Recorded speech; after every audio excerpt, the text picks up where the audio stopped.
Mike, I can't believe it's Penn State's football season It's already. football, baby. It is here. We're doing our preview now.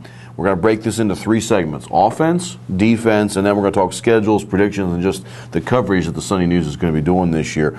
Offensively, the biggest questions, get right to it now. Who's going to be the quarterback? Is it Bolden? Is it McCloin? Which guy has got the edge here? I honestly don't think anybody outside the coaches' room knows, and it's possible that even the coaches don't know. Do they know? Yeah. It wouldn't surprise me at all. I expect this to come maybe Tuesday or Wednesday of the week of the first game. They'll announce it. It's between Rob Bolden, who is a sophomore who started at the beginning of the year last year, unprecedentedly, as a true freshman, as an 18-year-old who didn't even go to spring practice, so didn't enroll early, so he didn't have spring practice. And the other contender is Matt McGloin, who is a fourth-year junior, former walk-on, less physically gifted than McGloin. I think the argument for him is maybe he's a little bit more of a leader, maybe a little bit more of a fiery guy that the guys can get behind.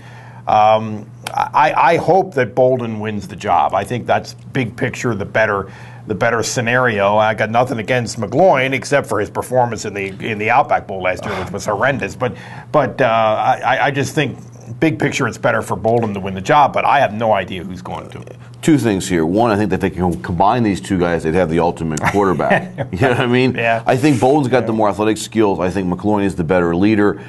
He maybe these guys will rally more behind him. But Bolden's the long-term answer here. And last year he won the job, and I think he lost the job because of injuries and lack of experience in some cases. I'm still frustrated, as we talked before, about that Outback Bowl, what they did in that situation. McGloin is not getting it done. He's throwing interception after interception. Why would you not put Bolden out there to get some more experience? But you've answered it. I said, who should it be? You're saying it should be Bolden.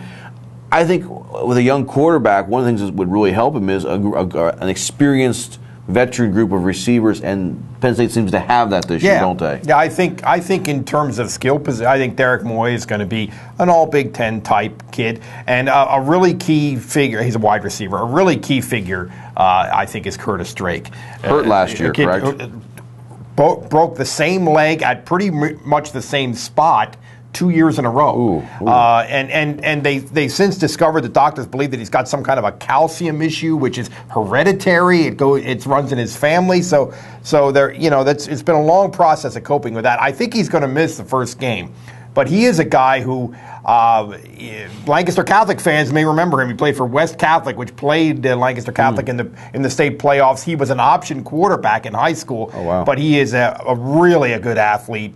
The kind of kid who can run the ball a little bit, receiver, kick returner, and maybe even throw the ball sometimes out of certain formation. Very much like Derek Williams, maybe even more versatile than Derek Williams, and just as gifted athletically. But anyway, if he can be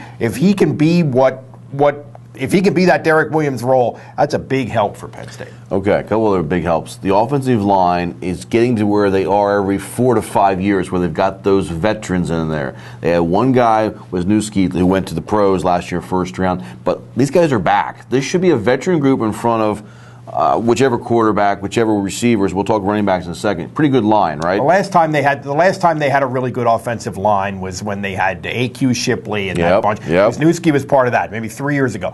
That group is much less, according to Joe, and I think he's right about this, much less athletic, much inferior athletically to these guys. But Penn State doesn't seem to be able to build an offensive line quickly. That's a big question mark. I think the pieces are there. Putting them together is going to be an issue.